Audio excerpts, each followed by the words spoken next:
So I'm very happy to see this new season of Alter Carbon, and I wanted to ask, what is it like to play a soul and not a body? Uh, I feel like, it's funny. I feel like every day when you wake up and leave your house, you literally have to, decide which person you're going to be. Every room you walk into, every conversation you have to decide which person you're going to be in that room, in that conversation. So it wasn't that far off to manipulate my soul with a new sleeve, but it was an experience to be able to become the new sleeve and put my own funk on it. It is very interesting how this series takes place in a very modern, advanced world, but we're still in the quest for love. Yeah, always. Since the beginning of time, the greatest travesty and the greatest triumph was finding true love. You have very intense moments of vulnerability, even though your sleep this time is enhanced. You're supposed to be healing faster and you have like these abilities, but there are moments in which we see your character beat down very badly. How intense did it get in front of the camera for you?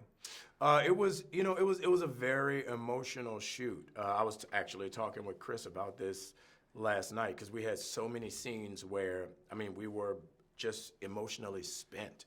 And they didn't use it in the show because it was so emotional. When you look at the relationship between Kovac and Kel, when men love, they hurt, and when they hurt, they cry. And they luckily. They kept some of my strength and then didn't make me look like a big futuristic crybaby. No, and it's very cool because you have an artificial intelligence next to you that is sometimes keeping you human. How do you see that aspect of the show that precisely there's artificial intelligence reminding us how to be human? Well, I feel like if you look at Poe and if you look at the character of Dig, which Dina played beautifully, the relationship between the two of them was very real. It was very grounded and steeped in humanity and truth. So artificial intelligence is, after a while, it becomes its own thing, its own person, its own reality. And I feel like we're dealing with that now in a contemporary sense. And, they dealt with it extremely well in the show. But you can't quarantine the growth of an individual, be it a computer or a human being. So after a while, you all become people.